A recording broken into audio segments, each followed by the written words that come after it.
नमस्कार, बहुत स्वागत है आपका न्यूज़ 18 का डिजिटल प्लेटफॉर्म आप देख रहे हैं। मैं हूं आपके साथ ऋतु सिंह, मेरे साथ मौजूद है मेरे सहयोगी अक्षय। और जैसा कि पहले भी मैं कहती हूं कि अक्षय जुड़ते हैं तो बात होती है बिहार की, क्योंकि बिहार में देखिए 15 अप्रैल को ऐतिहासिक दिन होने जा रहा है जब नए सीएम शपथ लेंगे। लेकिन क्या सब कुछ साफ है या फिर कहीं पर पेच फंसा हुआ है? ताज़ा अपडेट क्या है ये भी जान लेते हैं। अक्षय, क्या अपडेट है ताज़ा? देखिए, अगर सब कुछ सही रहा और जो जेडीयू की ओर से डिमांड की जा रही है उस डिमांड पे सामंजस्य स्थिति बन जाती है तो उसके बाद जाहिर सी बात है बीजेपी के सीएम होने जा रहे हैं। और लगभग ये भी तय माना जा रहा है कि 14 अप्रैल को नीतीश कुमार जो है अपना इस्तीफा देंगे और 15 अप्रैल को शपथ ग्रहण होगा। लेकिन इस बीच जो चर्चा है पूरे बिहार में और सबकी नज़र उसी पे टिकी है कि आखिर कौन होंगे बिहार के नए सीएम। एक महीने से लोग बेसब्री से इस बात के इंतज़ार में हैं। तो अब लगभग काउंटडाउन शुरू है, इंतज़ार समय जो है बहुत नज़दीक आ चुका है। नीतीश कुमार राज्यसभा का सदस्य को ग्रहण कर चुके हैं और वो फिर वापस पटना लौट चुके हैं। पटना लौटने के बाद पूरे मीडिया की नज़र नीतीश कुमार के ऊपर है कि अब नीतीश कुमार का अगला कदम क्या होगा और कौन होंगे बिहार के नए सीएम। बिहार के नए सीएम में अगर मैं अभी भी कह रहा हूँ कि अगर बीजेपी और जेडीयू में जो अभी खींचतान की स्थिति जो कही जा रही है वो सब कुछ सही रहता है तो जाहिर सी बात है बिहार में बीजेपी के सीएम बनेंगे। और बीजेपी के सीएम में वो कौन चेहरे हैं जिनकी चर्चा हो रही है और जिनकी चर्चा नहीं भी हो रही है। सम्राट चौधरी के बारे में हर कोई कह रहा है कि सम्राट चौधरी सीएम बनेंगे, मजबूत दावेदार माने जा रहे हैं। लेकिन क्या कुछ छिपा हुआ चेहरा भी हो सकता है? हाँ। और अब देखिए, सम्राट चौधरी के अलावा कितने नाम हैं, मैं 5 नाम बताऊंगा जो जिनकी लेकर चर्चा है और लगभग ये कहा जाए कि यही 5 में से कोई एक बिहार के नए सीएम बनने जा रहे हैं। दूसरा, अब पहले आते हैं सम्राट चौधरी पर। सम्राट चौधरी ओबीसी समुदाय से आते हैं, राजनीति का बड़ा चेहरा माने जाते हैं। साथ ही साथ बिहार में बिहार के सरकार में उनका जो ओहदा है वो दूसरे नंबर पर हैं। साथ ही साथ सम्राट को हर बार देखा गया है कि उन्हें बीजेपी ने बढ़ाया है। अभी गृह मंत्रालय वो संभाल रहे हैं और नीतीश कुमार के साथ समृद्धि यात्रा में भी लगातार चल रहे थे, लगातार सक्रिय थे। बिल्कुल। तो इस आक्रामक चेहरा माना जाता है उन्हें। एक समय ऐसा आया था जब सम्राट चौधरी को गृह मंत्रालय मिला था लगभग 6 महीने पहले, तो कई सारा बुलडोजर एक्शन हुआ था, तो योगी के तर्ज पर भी सम्राट चौधरी को देखा जा रहा था। बिल्कुल, काफी एक्टिव नजर आए। बिल्कुल, ऐसे में सम्राट चौधरी का नाम सबसे ऊपर कहा जा रहा था दावेदारी में और सीएम के रेस में। लेकिन परसों की घटना है, परसों बीजेपी कार्यालय के बाहर सम्राट चौधरी का सीएम का एक पोस्टर लगा हुआ था कि सीएम हमारे सम्राट होंगे, ऐसे करके एक पोस्टर लगी हुई थी जिसको कुछ लोगों ने तोड़ दिया वहीं पे। और उसके बाद जो वीडियोस वायरल हुए, फोटो वायरल हुए, कहा ये जा रहा है, ये हम नहीं कर रहे बल्कि ऐसा कहा जा रहा है, लोग ऐसा कह रहे हैं कि कुछ लोग बीजेपी में भी हैं जो नहीं चाहते हैं कि सम्राट सीएम बने, यानी कि उन लोगों का समर्थन पूरी तरीके से नहीं मिला। हाँ, तो या फिर ऐसा भी हो सकता है जो विपक्ष के भी कुछ लोग ऐसे हो सकते हैं जो पोस्टरों को फाड़ा हो, ऐसा भी हो सकता है। लेकिन सम्राट का नाम तो सबसे पहले नंबर पर चल ही रहा है आज भी। लेकिन अब जो कई नाम चर्चाओं में हैं, आपने ये भी देखा है कि जिनके नाम की चर्चा ज़्यादा होती है बीजेपी चौंकाती है और वो सीएम लगभग। क्या जो नाम आप बताने चाह रहे हैं सभी बीजेपी के नाम है? बिल्कुल, बीजेपी की ओर से ही लगभग ये माना जाए कि सीएम होंगे। तो सम्राट चौधरी के बाद जो आते हैं वो हैं संजीव चौरसिया। संगठन में पुराने और कर्मठ सिपाही माने जाते हैं, साथ ही साथ ओबीसी समुदाय से आते हैं और इसके जरिए जो है अति पिछड़े जाति को जो साधने की बात कही जाती है या वोट बैंक की बात कही जाती है और संजीव चौरसिया को काफ़ी मजबूत जो है माना जाता है। लिहाजा ऐसे स्थिति में संजीव चौरसिया का नाम भी इंटरनल रूप से चल रहा है, जो मीडिया में नाम नहीं आ रहे हैं या आ भी रहे हैं तो बहुत कम आ रहे हैं, लेकिन संजीव चौरसिया का नाम भी चल रहा है। तीसरे नंबर की बात करें तो जनक राम है। सोशल मीडिया पे कुछ नाम चर्चा में है जिसमें जनक राम का नाम है। जनक राम जो है उनका दलित समुदाय से आते हैं और अनुसूचित जाति से आते हैं और साथ ही साथ दलित और महादलित वोट बैंक में जो बिहार में है खास करके निर्णायक भूमिका में होती है। लिहाजा जनक राम को अगर कहा जाए कि बीजेपी को अगर दाव लगाना हो कि ठीक है हमें कुछ समझ में नहीं आ रहा है और किसी एक कार्यकर्ता को हम जो है सीएम बनाएंगे तो जनक राम उसमें सबसे पहले नंबर पे आते हैं, वहाँ पे दाव आराम से लगाया जा सकता है। तो ऐसे स्थिति में जनक राम जो है पहली पसंद हो सकते हैं।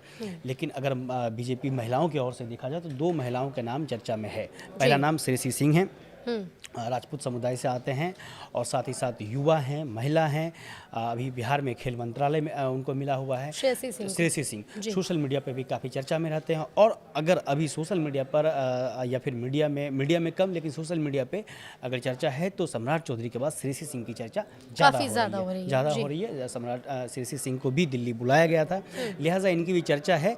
और साथ ही साथ महिला हैं, तो आप देखिए अभी दिल्ली में भी देखा आपने कि किस तरह से महिला सीएम बनाया गया था। उस आधार पर अगर महिला वोट बैंक, जो नीतीश कुमार का वोट बैंक माना जाता है बिहार में, कि नीतीश कुमार के जो है महिलाएं किसी भी जाति समुदाय की हो, लगभग महिला की जो वोट बैंक है वो नीतीश कुमार को जाता है। हाँ, नीतीश कुमार को जाता है। फिर शराबबंदी की बात हो या फिर आपने देखा कि वहाँ पे किस तरह से महिलाओं के लिए, लड़कियों के लिए नीतीश कुमार ने योजनाएं लाई। साइकिल योजना था, फिर मैट्रिक जो 10th पास करते हैं उसे 10,000 रुपये, कई सारे योजना है जो महिलाओं के लिए नीतीश कुमार ने लाया था। तो एक चीज़ें ये भी हो सकता है कि महिलाओं को लेकर के अगर नाम चर्चा में आए तो उसमें श्रेयसी सिंह होंगे, और दूसरा है धर्मशिला गुप्ता। धर्मशिला गुप्ता वैश्य समाज से आते हैं और बीजेपी का जो वोट बैंक है वो वैश्य समाज कहा जाता है। तो ऐसे स्थिति में धर्मशिला गुप्ता का भी नाम चल रहा है। लेकिन ये जो नाम 5 नाम हमने बताया है, मुझे लगता है कि इन 5 नामों में से ही कोई बिहार के एक नए मुख्यमंत्री होने जा रहे हैं, जिनके ऊपर जो है बिहार के ताज का जो सहरा है वो पहनाया जाएगा।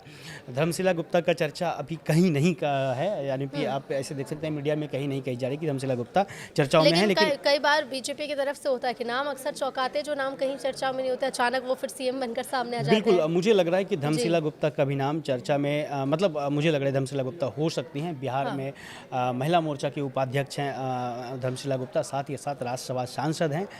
तो इस स्थिति में अगर महिलाओं का वोट बैंक देखते हुए बीजेपी अगर निर्णय लेती है तो जाहिर सी बात है धर्मशिला गुप्ता और श्रेयसी सिंह का नाम जो है वो भी आएगा। और एक चीज़ें जो कही जा रही थी कि कुछ जो यहाँ पे सामान्य जाति के लोग हैं वो नाराज़ चल रहे थे बीजेपी से। एक ये भी चीज़ें कही जाती है कि जो सामान्य जाति के लोग हैं वो बीजेपी से नाराज़ चल रही थी। और ऐसी स्थिति में श्रेयसी सिंह को भी लाया जा सकता है। श्रेयसी सिंह को लाने के बाद सबसे पहले यूथ जो है, यूथ को साधने की कोशिश है, महिलाओं का वोट बैंक है, और साथ ही साथ अगली जाति को भी साधा जाएगा। तो कई चीज़ें हैं जो बीजेपी एक्सपेरिमेंट मोड करेगी, या फिर कोई एक हो सकता है कि दाव खेलने का प्रयास होगा। अगर ऐसी स्थिति बनती है तो श्रेयसी सिंह और धर्मशिला गुप्ता का नाम जरूर होगा।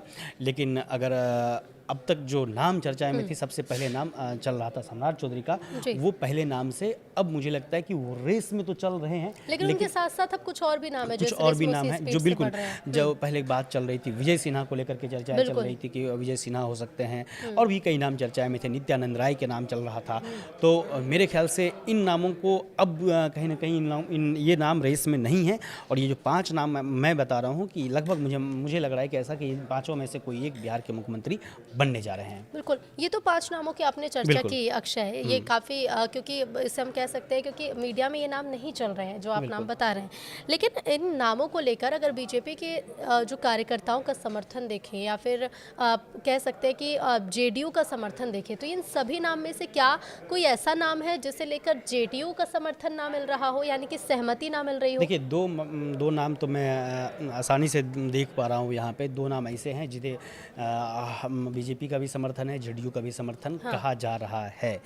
उन 2 नाम में पहले नाम है सम्राट चौधरी। सम्राट चौधरी को बीजेपी हर पैमाने पर फिट बैठते हैं, हर पैमाने पर फिट बैठते हैं। साथ ही साथ ओबीसी समुदाय से आते हैं और आक्रामक चेहरा तो उनका है ही, लेकिन जेडीयू का भी समर्थन है। आपने समृद्धि यात्रा में, मैंने कई बार कहा है कि समृद्धि यात्रा में नीतीश कुमार को काफ़ी करीबी उनको देखा गया। अच्छा, समृद्धि यात्रा काफ़ी महत्वपूर्ण भूमिका निभा रही है बिहार के सीएम के चुनाव में। क्योंकि ये कहा जा रहा था कि नीतीश कुमार का एक अंतिम राजनीतिक यात्रा माना जाए, क्योंकि वो अब अगर वो राज्यसभा सदस्य रहेंगे तो वो बिहार में यात्रा भी करेंगे तो जेडीयू की ओर से करेंगे। लेकिन बतौर मुख्यमंत्री समृद्धि यात्रा उनका एक अंतिम यात्रा ही, मतलब राजनीतिक अंतिम यात्रा कहा जाए, पहला। दूसरा, सम्राट चौधरी पहले आरजेडी काडर से आते हैं। एक जो सबसे नेगेटिव चीज़ है सम्राट चौधरी को लेकर के वो कि वो पहले आरजेडी में रहे हैं, उनके पिता भी आरजेडी में रहे हैं, तो ये सबसे बड़ा नेगेटिव चीज़ है। लेकिन जेडीयू की ओर से मुझे लग रहा है कि सम्राट चौधरी को समर्थन है। दूसरी चीज़ है श्रेयसी सिंह का। श्रेयसी सिंह बीजेपी से आते हैं, लेकिन श्री सिंह के जो पिता थे दिग्विजय सिंह, वो जेडीयू से आते थे। तो एक जब जेडीयू बनी थी तो उसमें दिग्विजय सिंह का भी बहुत बड़ी भूमिका कही जाती है। और ये सक्रियता भी है, क्योंकि जिस तरह से हम पहले भी बात कर चुके हैं अक्षय, कि अब नेताओं के चुनाव का जो पूरी प्रक्रिया है या फिर जो पैमाना है वो काफ़ी समय के साथ बदलता जा रहा है। तो श्रेयसी सिंह की भूमिका और श्रेयसी सिंह की लोकप्रियता भी काफ़ी ज़्यादा सोशल मीडिया पर मानी जाती है। खेल विभाग से आते हैं, लगातार उन्होंने देश का नाम रोशन किया है, बिहार का नाम रोशन किया है। और साथ ही साथ नीतीश कुमार से घरेलू संबंध जो एक होते हैं, पारिवारिक संबंध दिग्विजय सिंह के, वो रहे हैं। तो ऐसी स्थिति में जेडीयू की पसंद अगर कहा जाए तो नीतीश कुमार के, हाँ, तो उसमें जेडीयू की पसंद कहा जाए तो उसमें श्रेयसी सिंह का नाम, मुझे लगता है कि उसमें कोई गुरेज नहीं होगा। लेकिन भाजपा के नाम से कहा जाए तो ये 5 नाम हैं। साथ ही साथ लेकिन ये 5 नाम तभी होंगे ऋतु, जब जेडीयू और बीजेपी में सामंजस्य रहेगा।